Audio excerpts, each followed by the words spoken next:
Question number 3 का दूसरा part. ठीक है, क्वेश्चन नंबर 3 के दूसरे पार्ट को भी चलिए हम सिंपल सा सॉल्व कर लेते हैं। ठीक है, बिल्कुल आसान क्वेश्चन है। ठीक है, तो यहाँ पर हम लिखेंगे, देखिए 7√5। ठीक है, अब लिखेंगे हल। आपको इसको भी सिद्ध करना है अपरिमेय संख्या, तो आपको मान लेना है, माना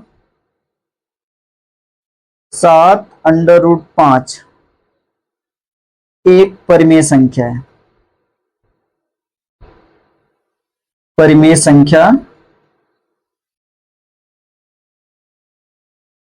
है। ठीक है, 7√5 क्या है? एक परिमेय संख्या। अब आपको पता होगा यदि ये परिमेय संख्या है तो इसलिए 7√5 बराबर क्या हो जाएगा? P बटा Q।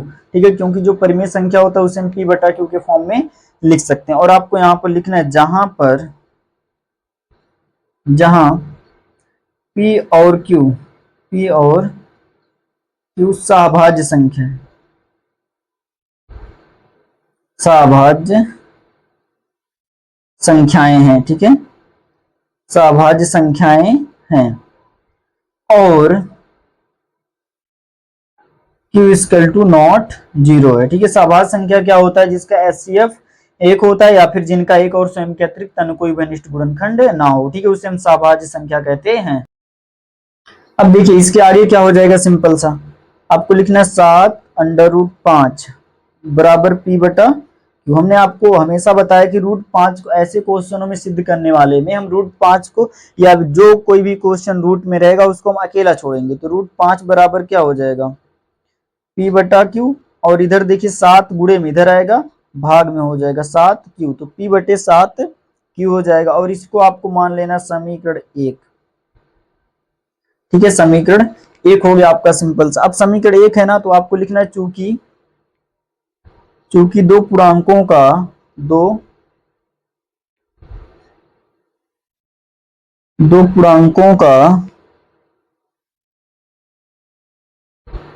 भागफल,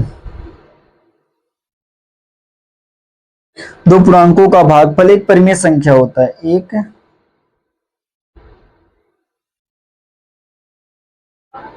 परिमेय संख्या होता है, परिमेय संख्या होता है।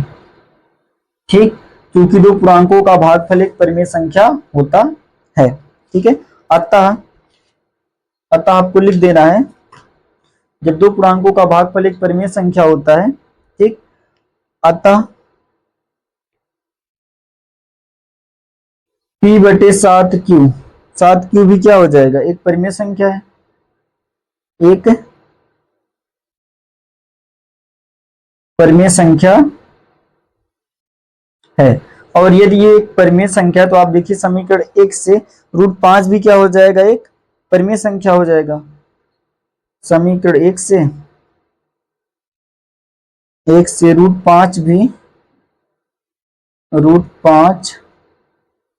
भी एक परिमेय संख्या है, एक परिमेय संख्या है। ठीक, √5 भी एक परिमेय संख्या है। और यदि ये परिमेय संख्या है तो आपको पता होगा कि √5 एक अपरिमेय संख्या, इसको हमने सिद्ध किया था। ठीक है, तो आपको लिखना है हमारा कथन असत्य है। हमारा कथन असत्य। क्यों असत्य? क्योंकि हमने ऑलरेडी पहले सिद्ध किया था कि √5 अपरिमेय संख्या है। ठीक है, कथन असत्य है क्योंकि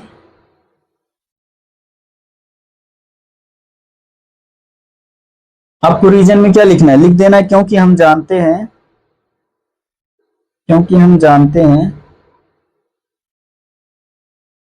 कि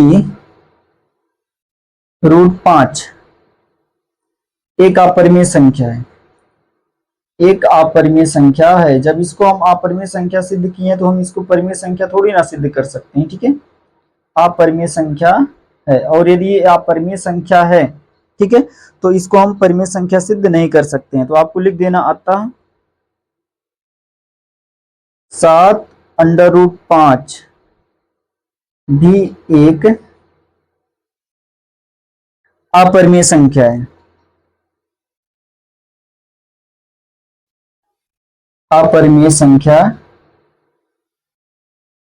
है, क्योंकि यदि हम एक परिमेय संख्या और एक अपरिमेय संख्या का गुणा कराएंगे तो हमेशा अपरिमेय संख्या ही आता है। हेंस इट प्रूव्ड इति सिद्धम। इस तरीके से आपका इस टाइप का क्वेश्चन बिल्कुल आसान तरीके से सिद्ध हो जाएगा। ठीक है, तो आपको यदि एक बार में समझ में नहीं आता तो आपको क्वेश्चनों की क्या करना है, प्रैक्टिस कर लेना है। आपको बिल्कुल आसान तरीके से ऐसा क्वेश्चन आ जाएगा। ठीक है, तो इस तरीके से आप क्वेश्चन नंबर 3 के दूसरे पार्ट को भी सिंपल सा सॉल्व कर सकते हैं। ठीक है, ठीक इस तरीके से आप सॉल्व कर लीजिएगा। ठीक है।